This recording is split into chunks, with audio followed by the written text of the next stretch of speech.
Hello viewers, आप देख रहे हैं अपना YouTube channel DS Mishra official और आपके अपने यूट्यूब चैनल पर एक नए वीडियो के साथ आपका हार्दिक स्वागत करते हैं।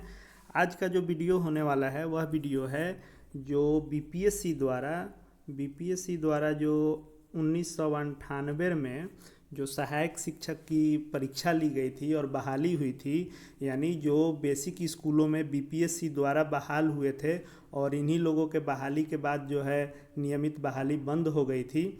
तो उस समय के क्वेश्चन को हम लोग आज देखेंगे, क्योंकि उस समय के क्वेश्चन आंसर को देखना इसलिए ज़रूरी है कि आगे यदि आपको बिहार के विद्यालय अध्यापक की बहाली में शामिल होना है या फिर आपको बीपीएससी द्वारा जो हेड टीचर की बहाली होनी है उसमें यदि आप बैठने वाले हैं या फिर आप दक्षता परीक्षा देने वाले हैं, तो आपको उस समय के क्वेश्चन का स्टैंडर्ड देखना बहुत ज़रूरी है। मान लीजिए कि बीपीएससी विद्यालय अध्यापक का आप फॉर्म भरते हैं, चाहे किसी भी वर्ग के लिए भर रहे हैं, 1 से 5 हो, 6 से 8 हो या 9 से 10 हो या 10+2 के लिए है, तो आपको उस समय का एक लेवल देखना ज़रूरी होता है कि आखिर 1998 में जो परीक्षा ली गई थी उस समय क्वेश्चन का स्टैंडर्ड क्या था। स्वाभाविक होगा कि 1998 में जो क्वेश्चन का स्टैंडर्ड होगा उससे इस समय 2023 में जो परीक्षा होगी उसका क्वेश्चन का स्टैंडर्ड ऊपर होगा ही, क्योंकि जो कंपटीशन का लेवल दिनों दिन बढ़ता जाता है तो क्वेश्चन का स्टैंडर्ड लेवल भी बढ़ता जाता है। तो हमको ज़रूरी है कोई भी तैयारी करने से पहले हम देखते हैं कि प्रीवियस ईयर का कैसा स्टैंडर्ड रहा है।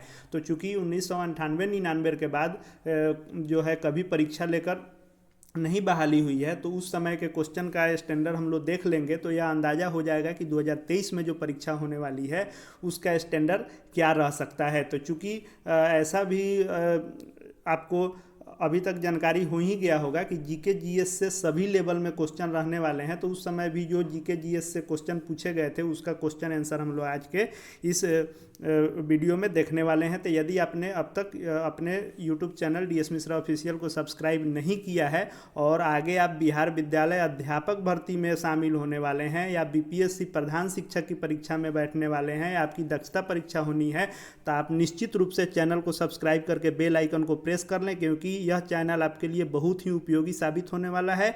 क्योंकि जैसे ही सिलेबस आ जाएगा बिहार विद्यालय अध्यापक परीक्षा की, वैसे ही जो है टू द सिलेबस तैयारी शुरू करा दी जाएगी और साथ ही साथ प्रधान शिक्षक का जैसे ही कोई सूचना आ जाएगी कि यह परीक्षा होने वाला है तो उसकी भी तैयारी शुरू करा दी जाएगी। तो आइए वीडियो में बिना देरी किए देखते हैं कि 1998 में जो प्रश्न पूछे गए थे वह क्या पूछे गए थे और उनका स्टैंडर्ड लेवल क्या था। पहला क्वेश्चन पूछा गया था कि सिंधु घाटी लिपि की सूचना किस स्रोत के द्वारा ज्ञात होती है, तो इसका आंसर हो जाएगा मुहरों से ही सिंधु घाटी लिपि की सूचना प्राप्त होती है। दूसरा क्वेश्चन है कि निम्नलिखित में से कौन सा वेद गद्य एवं पद्य दोनों में है, तो यजुर्वेद जो होता है वह गद्य और पद्य दोनों में होता है। महायान के संस्थापक कौन है, तो महायान के संस्थापक जो हैं नागार्जुन हैं। उस समय एक क्वेश्चन पूछे गए थे। और चौथा क्वेश्चन है कि कौटिल्य का संबंध निम्नलिखित में से किस विश्वविद्यालय से था, तो कौटिल्य का संबंध तक्षशिला विश्वविद्यालय से था। पांचवा क्वेश्चन है कि निम्नलिखित में से किस सिख गुरु को जहांगीर ने मृत्युदंड दिया था, तो सिखों के जो 5वें गुरु थे गुरु अर्जुन देव, इन्हीं को जहांगीर ने फांसी की सजा दे दी थी। जो छठा क्वेश्चन है वह है कि निम्नलिखित में से किसने मुगल काल में ऐतिहासिक विवरण लिखा है, तो मुगल काल में गुलबदन बेगम ने ऐतिहासिक जो है विवरण लिखा है। अगला क्वेश्चन है कि सिराजुद्दौला के साथ अंग्रेजों ने कौन सी संधि की थी, तो सिराजुद्दौला के साथ अंग्रेजों ने अलीनगर की संधि की थी।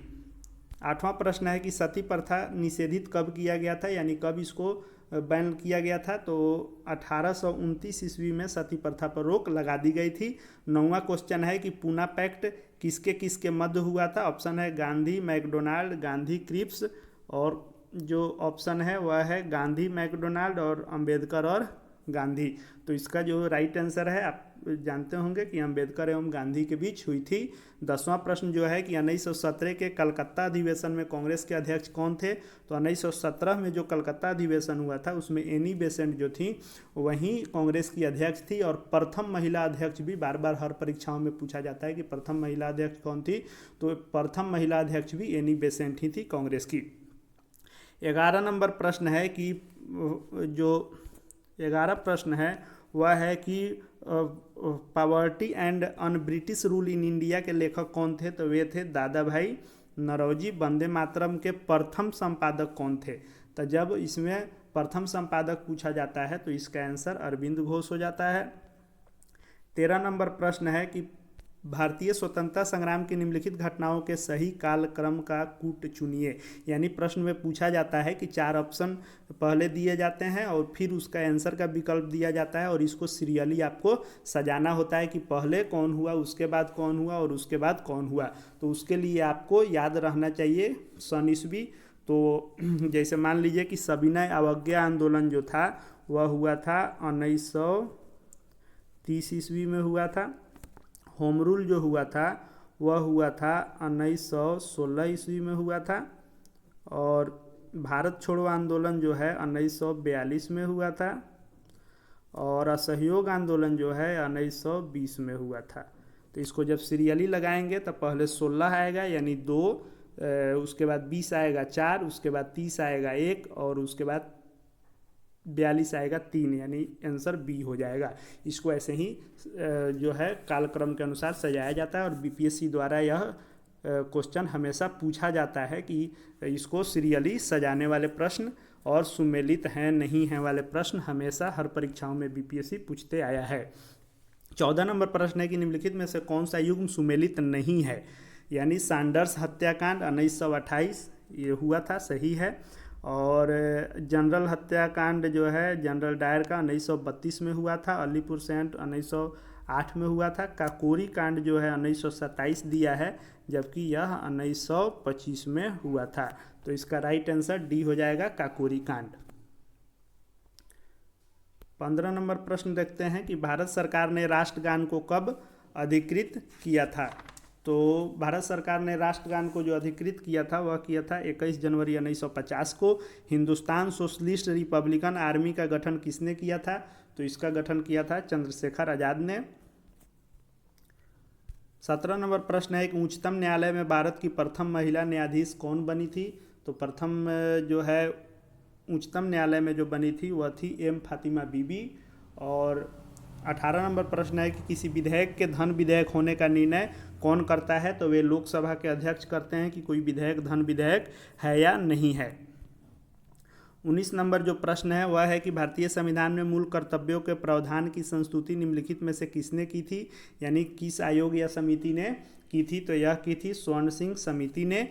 20 नंबर प्रश्न है कि आपातकाल की घोषणा निम्नलिखित में से किस अनुच्छेद में निहित है? तो अनुच्छेद 352 में निहित है। आपको इस प्रश्न और आंसर इस प्रश्नोत्तरी को लाने का मेरा मतलब यह था कि आखिर हम लोग देखें, क्योंकि जब परीक्षा का जो एक एग्जामिनेशन बॉडी सेम है, यानी बीपीएससी द्वारा भी उस समय भी लिया गया था सहायक अध्यापक की बहाली और इस बार भी बीपीएससी द्वारा ही लिया जाएगा विद्यालय अध्यापक की बहाली।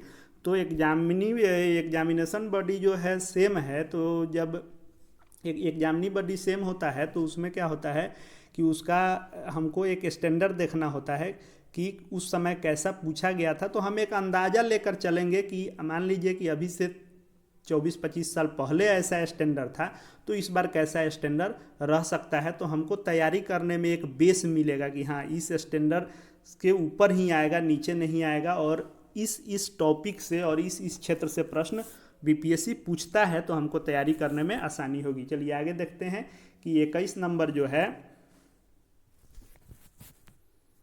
राज्य के नीति निर्देशक तत्वों का प्रावधान संविधान के किस अनुच्छेद में किया गया है? तो यह किया गया अनुच्छेद 36 से 51 में।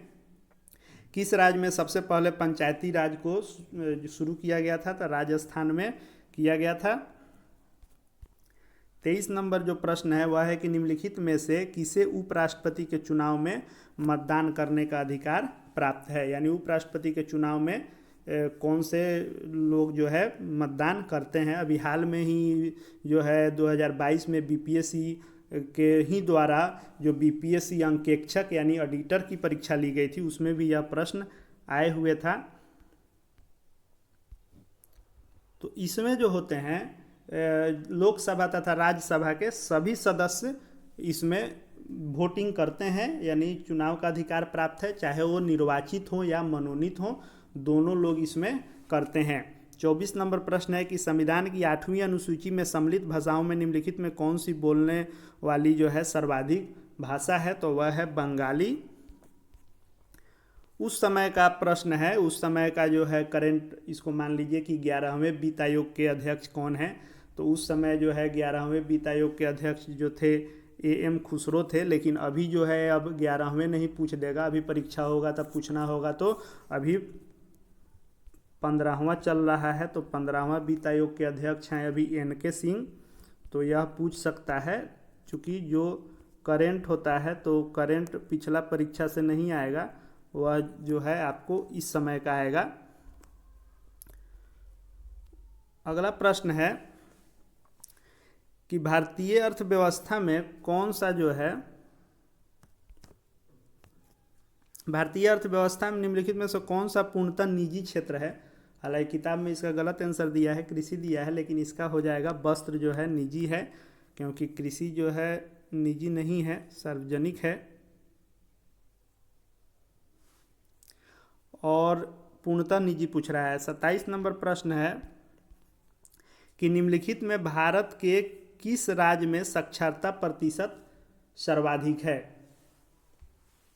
तो अभी भी केरल ही है, उस समय भी केरल ही था।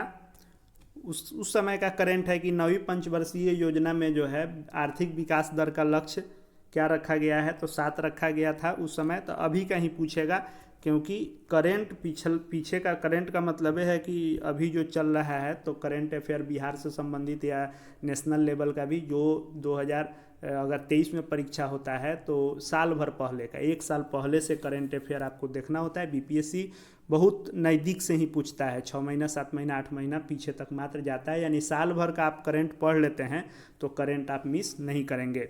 29 नंबर प्रश्न है कि द्वितीय पंचवर्षीय योजना का मुख्य ध्येय क्या था। तो द्वितीय पंचवर्षीय योजना का मुख्य ध्येय था तीव्र औद्योगिक विकास।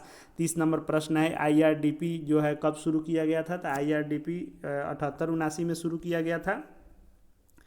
बिहार के 98-99 के बजट में रुपये का घाटा कितना दिखाया गया है। तो देखिए ये भी जो है आपको अब नहीं आएगा प्रश्न, क्योंकि उस समय का यह करंट है। आप फिलहाल का देख लेंगे, जैसे 23-24 का जो बजट आया होगा उसको देख लेंगे। अगर 23 में परीक्षा होती है तो 22-23 में से भी पूछा जा सकता है, 23-24 में से भी पूछा जा सकता है। उस समय जो था 538.64 करोड़ था, तो ये उस समय का प्रश्न है। अगला क्वेश्चन है कि डॉकुआ योजना किससे संबंधित है। तो यह है शहरी महिलाओं के स्वरोजगार से। आइए 33 नंबर प्रश्न देखते हैं। 33 नंबर प्रश्न है कि सुंदरबन डेल्टा बनाती है, कौन सी नदी बनाती है। तो गंगा नदी बनाती है। निम्नलिखित में से किस राज्य में दुधवा नेशनल पार्क स्थित है। तो दुधवा नेशनल पार्क उत्तर प्रदेश में स्थित है। 35 नंबर प्रश्न है कि निम्नलिखित में से कौन सा युग्म गलत है। तो बिहार में दिया है थोरियम, राजस्थान का सल्फर, कर्नाटक में दिया है क्रोमाइट, केरल का दिया है मोनाजाइट। तो इसमें राजस्थान सल्फर जो है यह गलत है। सल्फर जो है तमिलनाडु में सबसे अधिक होता है। 36 नंबर प्रश्न हम देखेंगे। 36 नंबर प्रश्न है कि चलवासी कृषि निम्नलिखित राज्यों के पहाड़ी क्षेत्रों की एक मुख्य समस्या है। कहाँ कहाँ की। तो यह असम तथा बिहार के क्षेत्रों की समस्या है। 37 नंबर प्रश्न है कि तेल और प्राकृतिक गैस आयोग ने तेल और प्राकृतिक गैस आयोग ने अन्य देशों में केंद्र खोले हैं, वे हैं। तो वे कौन से हैं। तो वे हैं मिस्र और ईरान। निम्नलिखित में से कौन सा युग्म सुमेलित नहीं है। तो चाय असम में होता ही है। उसके बाद रबड़ जो है केरल में सबसे अधिक है, गेहूं में उत्तर प्रदेश है, चावल में बिहार नहीं है। तो यह राइट आंसर हो जाएगा। वह राज्य जहां मार्च 1998 में कपास की खेती में हुए नुकसान के कारण किसानों ने हत्या। देखिए ये भी 1998 का करंट अफेयर है। यानी आप मान के चलिए कि अगर 100 प्रश्नों का परीक्षा होता है तो उसमें 7, 8 से 10 तक करंट अफेयर निश्चित रूप से रहेंगे। यह 10 नंबर आपको कंप्लीट करने के लिए पिछले साल भर का करंट अफेयर आपको देखना होगा, जो बिहार और नेशनल लेवल दोनों लेवल का करंट अफेयर आप इस साल पिछले साल भर का देखेंगे। यानी जब विज्ञापन आता है बीपीएससी द्वारा उससे 1 साल पूर्व का आप देख लेंगे तो करंट अफेयर आपका इधर उधर नहीं होगा। तो उस समय का यह करंट है। आंध्र प्रदेश में हुआ था किसानों का आत्महत्या। 40 नंबर प्रश्न है कि हनुमंतराव समिति की सिफारिशें संबंधित है उर्वरक उद्योग से। आज भी जो है समिति और आयोग के बारे में बहुत प्रश्न पूछे जाते हैं बीपीएससी द्वारा। विश्व का फुटबॉल 1998 में हैट्रिक करने वाले खिलाड़ी, देखिए खेल से भी आता है क्वेश्चन, तो उस समय यह पूछा हुआ है। 1998 का जो है करंट है ग्रेवियल बैत्यूस्ता थे, तो यह जो है क्वेश्चन उस समय का नहीं आके अब करंट आएगा। ये भी करंट का ही है। 42 नंबर की सर्वाधिक एक दिवसीय अंतर्राष्ट्रीय क्रिकेट मैच खेलने वाले खिलाड़ी कौन है, तो उस समय जो थे मोहम्मद जो है अजरुद्दीन थे। यानी आप देख रहे होइएगा कि इसमें हिस्ट्री से भी क्वेश्चन है, ज्योग्राफी से भी क्वेश्चन है, उसके बाद पोल साइंस से भी है, सिविक्स से है, और आपको करंट है। करंट में बिहार का जो है आपको बजट भी है, और बिहार का भी करंट है, और साथ ही साथ नेशनल लेवल का भी करंट है। उसके अलावा आप देखें तो इकोनॉमिक्स से भी क्वेश्चन है, उसके अलावा आप देखें तो क्रिकेट से भी क्वेश्चन है। इसलिए सभी विषयों को आपको देखना होगा, पढ़ना होगा, क्योंकि जो है बीपीएससी के सचिव का भी बयान आया है कि 1 to 5 के लिए जो परीक्षा होगी वह सिर्फ जीके जीएस की होगी, और आपको 6 to 8 में जीएस रहेगा, और साथ में आपको विषय भी रहेंगे। उसके ऊपर जो भी परीक्षाएं होंगी विषय और जीएस, यानी जीएस सब में होना है, लेकिन 1 to 5 में सिर्फ जीएस होना है। तो जीएस में आपको सभी विषय आ जाते हैं, थोड़ा मैथ का भी रहेगा, थोड़ा हिंदी का भी रहेगा, हिस्ट्री भी रहेगा, पोल साइंस भी रहेगा, ज्योग्राफी भी रहेगा, उसके बाद इकोनॉमिक्स भी रहेगा, करंट अफेयर भी रहेगा, और साथ ही साथ शिक्षक की परीक्षा है तो टीचिंग एप्टीट्यूड से भी क्वेश्चन रहेंगे। यानी सभी विषयों से मिलाकर परीक्षा होगी, यह हम लोग मान के चलें। अब आइए अगला क्वेश्चन देखते हैं। अगला क्वेश्चन 43 नंबर है कि लिएंडर पेस ने पहली एटीपी टूर टेनिस प्रतियोगिता निम्नलिखित को हराकर जीती, तो यह जो है नोविले गाडविन आंसर होगा। द इनसाइडर पुस्तक के लेखक कौन है, तो द इनसाइडर पुस्तक के लेखक हैं पीबी नरसिम्हा राव।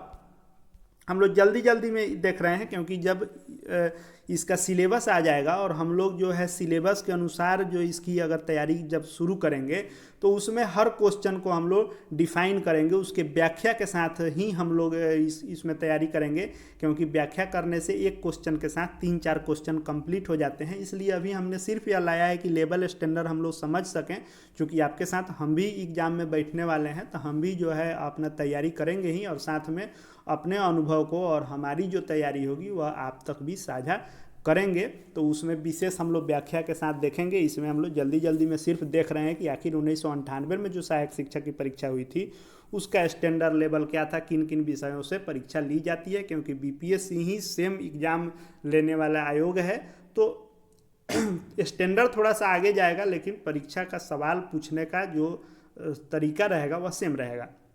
45 नंबर प्रश्न हम लोग देखते हैं कि भैंसा सिंगी नामक जनजाति कहाँ पाई जाती है, तो भैंसा सिंगी पाई जाती है नागालैंड में। 46 नंबर प्रश्न है कि निम्नलिखित में से किसको वर्ष 1997 का दादा साहेब फाल्के, देखिए अब ये भी जो है 98 का प्रश्न है, तो 97 का पूछा गया है, तो उस समय दिया गया था कवि प्रदीप को, लेकिन अब जब आप परीक्षा देंगे तो करंट का पूछा जाएगा। यानी सभी विषयों को मैंने जो कहा जी इससे आएगा, और साथ ही साथ फिल्मी दुनिया को भी शामिल आप कर लेंगे कि कौन सा पुरस्कार किसे दिया गया, वह चाहे फिल्मी दुनिया का पुरस्कार हो, क्रिकेट का पुरस्कार हो, सभी से प्रश्न शामिल किए ही जाते हैं। पहले ही सचिव ने कह दिया है कि आपको डीपली पढ़ना होगा, तभी आप इस परीक्षा को निकाल पाएंगे। 47 नंबर प्रश्न है कि अभी हाल में ही स्वराज पाल को नियुक्त किया गया है, तो ये भी जो है उस समय का करंट है। उस समय जो है लंदन के थेम्स वैली विश्वविद्यालय में जो है प्रतिकुलपति के रूप में नियुक्त किया गया था। 48 नंबर प्रश्न है कि निम्नलिखित में से कौन सा युग्म सुमेलित नहीं है, तो दिया हुआ है कि देबू चौधरी सरोद, उस्ताद अल्लाह हर्रखा तबला, पंडित रविशंकर सितार, बाल मुरली कृष्ण वायलिन, तो इसमें देवी चौधरी सरोद जो है गलत दिया गया है, क्योंकि ये भी जो है सितार वादक ही थे। 49 नंबर जो प्रश्न है वह है कि निम्नलिखित में से पोखरण में किए गए नाभिकीय परीक्षण में कौन सी युक्ति हाइड्रोजन बम तकनीक का आधार है, तो वह है ताप नाभिकीय प्रक्रिया जो है इसका तकनीक का आधार होता है। 50 नंबर प्रश्न हम लोग देखेंगे कि भारत का निजी क्षेत्र का पहला हवाई अड्डा निर्माणाधीन है, उस समय भी जो है यह करंट ही माना जाएगा, तो यह जो है आपको कोचीन में बन रहा था उस समय, अब तो बनकर तैयार ही है। 51 नंबर प्रश्न हम लोग देखते हैं कि बिहार का स्थापना दिवस है, सभी लोग जानते हैं हम लोग कि 1 अप्रैल को है। और बिहार से, चूंकि बिहार की कोई भी परीक्षा होती है, वो चाहे बिहार एसएससी की परीक्षा हो, चाहे वह स्नातक स्तरीय हो, इंटर स्तरीय हो, या बीपीएससी की कोई भी परीक्षा हो, संयुक्त हो, या बीपीएससी द्वारा आयोजित कोई भी परीक्षा हो, बिहार की परीक्षा है तो बिहार से प्रश्न आने ही आने होते हैं। तो बिहार को भी देखना होगा। बिहार के लिए जो है इम्तियाज अहमद साहब का जो किताब आता है, उन सब किताबों से भी तैयारी हम कराएंगे। तो इसीलिए कह रहे हैं कि यदि आप आगे बिहार विद्यालय अध्यापक के किसी वर्ग के परीक्षा में बैठने वाले हों तो, या आप जो है बीपीएससी हेड टीचर की परीक्षा देने वाले हों, या फिर आप दक्षता परीक्षा देने वाले हों, तो चैनल को निश्चित रूप से सब्सक्राइब करके बेल आइकन को प्रेस कर लें। 52 नंबर प्रश्न है कि भारत ने अभी हाल ही में किस देश के विरुद्ध व्यापारिक प्रतिबंध समाप्त कर अपना उच्चायोग खोलने का निर्णय लिया है। ये भी करेंट ही है, फिजी आंसर होगा इसका उस समय का। फिर करंट है कि जून 1998 में आए भीषण चक्रवात से कौन सा बंदरगाह भारी जो है उसका क्षति हुआ था, कांडला का हुआ था, उस समय का करंट है। ये सब क्वेश्चन तो खैर नहीं आएगा लेकिन हम ही अंदाजा कर सकते हैं कि करंट भी किस क्षेत्र से आता है। 54 नंबर प्रश्न है कि भारत रत्न से सम्मानित जो है प्रथम व्यक्ति कौन थे, तो डॉक्टर एस राधाकृष्णन थे। ये सब क्वेश्चन अभी भी आ सकता है और आता ही है परीक्षाओं में। निम्नलिखित में से कौन सा युग्म सुमेलित नहीं है। दिवस भी आपको याद करना होता है, तो वायुसेना जो होता है वह 8 अक्टूबर को होता है, न कि 6 अक्टूबर को। तो यह 8 अक्टूबर को होता है, इसलिए यह सुमेलित नहीं है। अगला प्रश्न है 11 ऑस्कर पुरस्कार जीतने वाली बहुचर्चित फिल्म टाइटैनिक के एडिटर संपादक कौन थे, तो वे थे जेम्स कैमरॉन। भारत की स्वतंत्रता की स्वर्ण जयंती के अवसर पर हेलो इंडिया नामक उत्सव किस देश ने आयोजित किया। ये भी जो है उस समय का करंट है, इजराइल इसका आंसर होगा। निम्नलिखित में से कौन सा सुमेलित नहीं है, तो यह जो प्रश्न है इसमें थोड़ा सा संशय है, क्योंकि आंसर जो है सी रंगराजन उस समय का दिया है, जबकि सी रंगराजन तमिलनाडु के हैं, तो सुमेलित नहीं है के जगह पर सुमेलित है होगा, तब सी रंगराजन तमिलनाडु हो जाता। 59 नंबर प्रश्न है कि सूर्यमुखता बना है, तो सूर्यमुखता जो है हाइड्रोजन से बना है। विश्व में कार्बन डाइऑक्साइड का सबसे बड़ा उत्सर्जक देश कौन सा है, तो वह है संयुक्त राज्य अमेरिका। बहुत सारे प्रश्न हैं जो आज भी बीपीएससी द्वारा सेम ही पूछे जाते हैं, लेकिन करेंट इत्यादि है वह तो निश्चित रूप से हाल का आएगा, और बाकी क्वेश्चन का थोड़ा सा स्टैंडर्ड ऊपर जा सकता है। अंडे में कौन सा विटामिन लगभग बिल्कुल नहीं पाया जाता है, तो अंडे में विटामिन सी नहीं पाया जाता है। ध्वनि की गति धीमी किस में होती है, तो हम लोग जानते हैं कि धातु में ध्वनि की गति तीव्र होती है, लेकिन हवा में जो है ध्वनि की गति धीमी होती है। 63 नंबर प्रश्न है कि पदार्थ का सबसे छोटा कण जो स्वतंत्र रूप से अस्तित्व में रह सकता है और जिसमें मूल पदार्थ के सभी गुण मौजूद रहते हैं, उसे क्या कहा जाता है, तो उसे मॉलिक्यूल कहा जाता है। अणु निम्नलिखित में से कौन सा विटामिन ब्लड क्लॉटिंग में सहायक होता है, यानी रक्त के थक्का जमने में कौन सा सहायक होता है, तो विटामिन के जो है सहायक होता है। 65 नंबर प्रश्न है कि हम तारों को टिमटिमाते हुए देख पाते हैं, किस कारण, तो प्रकाश के अपवर्तन के कारण। मांसपेशियों में कौन सा जो है मुख्य रूप से प्रोटीन पाया जाता है, तो मांसपेशियों में जो पाया जाता है वह पाया जाता है मायोसिन। एक लड़का अपने पिता से कितने क्रोमोजोम विरासत के रूप में पाता है, तो यह पाता है 22 जोड़वाई। निम्नलिखित में से कौन सा मानव के लिए उपयोगी है, तो मानव के लिए केंचुआ बहुत उपयोगी होता है। और उपग्रह में अंतरिक्ष यात्री को आकाश का रंग कैसा दिखता है, तो उपग्रह में अंतरिक्ष यात्री को आकाश का रंग जो है काला दिखता है। हमको भले ही नीला दिखता है, लेकिन उपग्रह में से यह काला दिखता है। अदरक का कौन सा हिस्सा खाया जाता है, ये भी प्रश्न जो है अदरक का, या फिर आपको हल्दी का, आलू का, गाजर का, मूली का कौन सा भाग खाने योग्य होता है, ये सब प्रश्न आज भी आते हैं। तो इसका जो आंसर होगा वह हो जाएगा तना। वातावरण में सबसे प्रमुख गैस कौन सी होती है, तो वातावरण में सबसे प्रमुख गैस जो होती है, यानी सबसे अधिक जिसकी मात्रा है वह है नाइट्रोजन की। अब जो है ये सब साइंस के सवाल हैं। जीएस का मतलब ये होता है कि जनरल स्टडी, उसमें आर्ट्स साइंस सभी विषयों से प्रश्न होते हैं। तो यह जो है दिया हुआ है कि इसका H3CO इत्यादि सब दे करके, यानी केमिस्ट्री का सवाल है कि आयुपेक नाम क्या है, तो इसका जो है नाम है 2 मेथिल ब्यूटेन और स्टेनलेस स्टील बनाने में लोहे के साथ कौन सी धातु मिलाई जाती है? तो निकेल मिलाकर स्टेनलेस स्टील बनाया जाता है। 74 नंबर प्रश्न है कि निम्नलिखित में से ऊष्मा का सबसे अच्छा सुचालक कौन सा होता है? तो ऊष्मा का सुचालक जो है समुद्र का पानी होता है।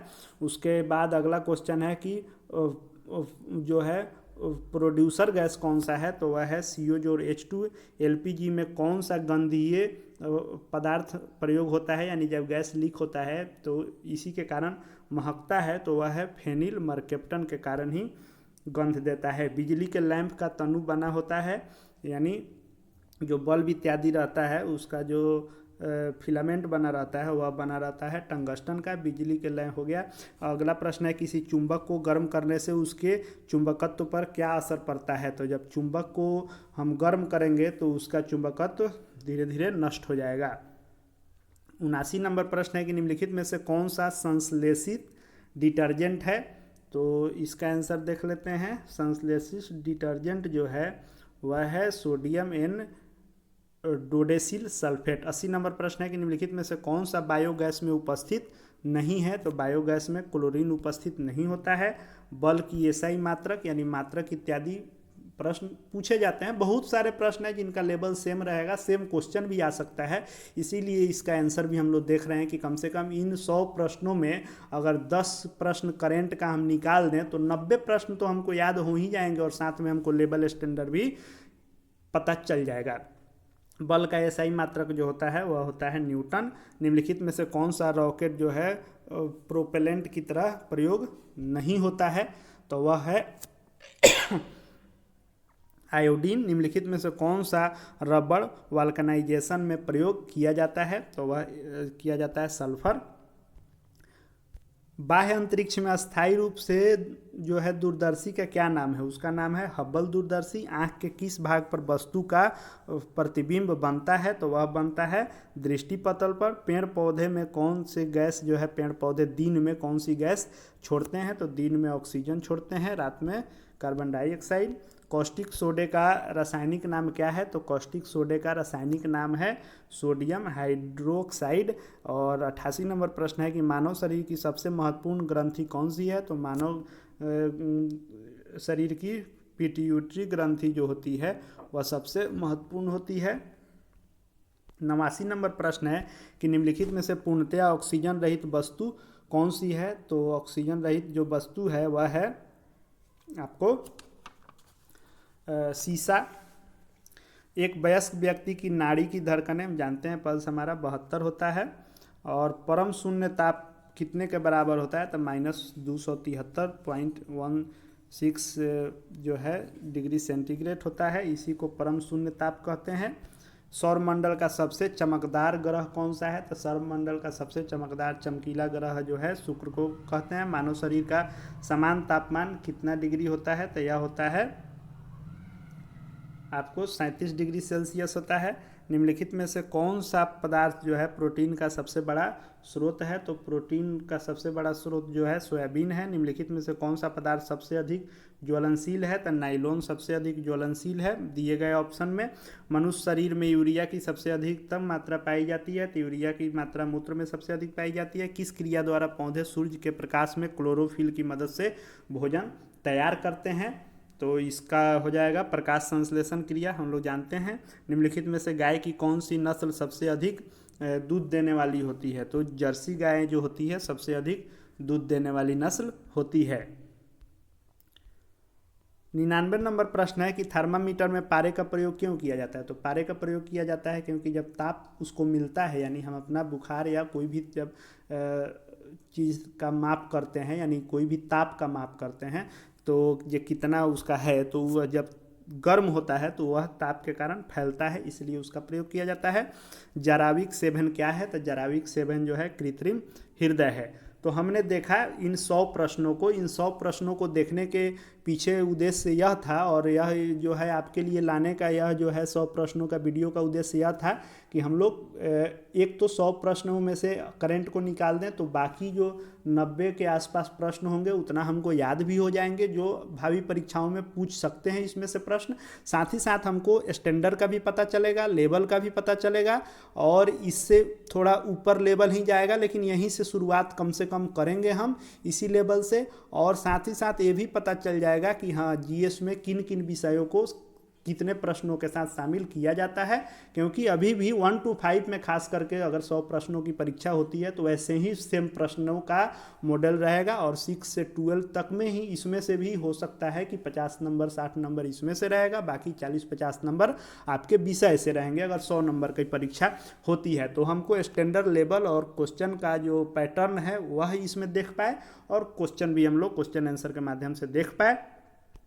तो आगे यदि आप, पुनः आपसे मैं जो है आग्रह कर रहा हूं कि अगर आपको विद्यालय अध्यापक कक्षा 1 से 12 तक किसी भी क्लास के लिए आप शिक्षक बनना चाहते हैं और आप परीक्षा देंगे, या आप नियोजित शिक्षक हैं और जैसा कि नियमावली आई है कि राज्यकर्मी बनने के लिए बीपीएससी से परीक्षा देनी होगी, तो यदि आप विद्यालय अध्यापक की परीक्षा देने वाले हैं, या फिर जो है बीपीएससी हेड टीचर की जो बहाली आई थी, कोर्ट के कारण रुक गया है, बहुत जल्द उसका भी शुरू होने वाला है, तो उसकी भी तैयारी हो, या दक्षता परीक्षा भी हाल में होने वाला है, तो यानी शिक्षण से संबंधित किसी भी वर्ग के शिक्षक बनने के लिए आप परीक्षा देने वाले हैं, फॉर्म फिलअप करने वाले हैं, तो चैनल को निश्चित रूप से सब्सक्राइब करके बेल आइकन को प्रेस कर लें। वीडियो उपयोगी लगा हो तो लाइक करें, क्योंकि आगे भी हमारा कोशिश है कि 98 में ही अलग शिफ्ट में और परीक्षा हुआ था, फिर 99 में हुआ था, उसका भी प्रश्न जो है उपलब्ध करके आपके लिए वीडियो लाऊं,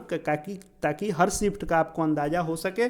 तब तक 1 सप्ताह के अंदर में जैसी सूचना मिल रही है कि बीपीएससी द्वारा जो है सिलेबस जारी कर दिया जाएगा, तो टू द सिलेबस हर संवर्ग 1 to 5, 6 to 8, 9 to 10, 11 to 12 और बीपीएससी हेड टीचर का टू द सिलेबस हम लोग तैयारी करेंगे। बीपीएससी हेड टीचर में मैंने खुद भी फॉर्म भरा है, मैंने भी उसकी तैयारी की थी, लेकिन परीक्षा ऐन वक्त पर कैंसिल हो गया था। तो इस बार जब परीक्षा होने वाली होगी तो हम अपना तैयारी आप तक भी साझा करेंगे। वीडियो उपयोगी लगा हो तो अधिक से अधिक शेयर करें, ताकि अन्य शिक्षक साथियों या शिक्षक अभ्यर्थियों तक जो है यह सूचना पहुंच पाए। कमेंट करके बताएं कि और किस टॉपिक पर वीडियो बनाना चाहिए। और साथ ही अगर आप अन्य सोशल मीडिया साइट्स पर हैं तो टेलीग्राम DS मिश्रा ऑफिशियल नाम से ही है, इससे जुड़ जाएं। जब तैयारी होगी सिलेबस के अनुसार तो PDF इत्यादि भी उपलब्ध कराया जाएगा। क्वेश्चन क्विज जो है प्रश्न उत्तर भी कराएंगे, और अन्य जगह पर फेसबुक पेज हो, इंस्टाग्राम हो या फिर ट्विटर हो, यूट्यूब तो आप देख ही रहे हैं, DS मिश्रा ऑफिशियल नाम से ही जुड़ जाएं, ताकि आपको आगे शिक्षा विभाग, शिक्षक जगत से संबंधित सभी प्रकार के वीडियो एवं आपको किसी भी परीक्षा की तैयारी के साथ साथ बिहार राज्य विद्यालय अध्यापक किसी भी संवर्ग के शिक्षक की तैयारी, प्रधान शिक्षक की तैयारी, दक्षता की तैयारी इत्यादि आपको करने में सहायता मिल सके। इस वीडियो को देखने के लिए आपका बहुत बहुत धन्यवाद।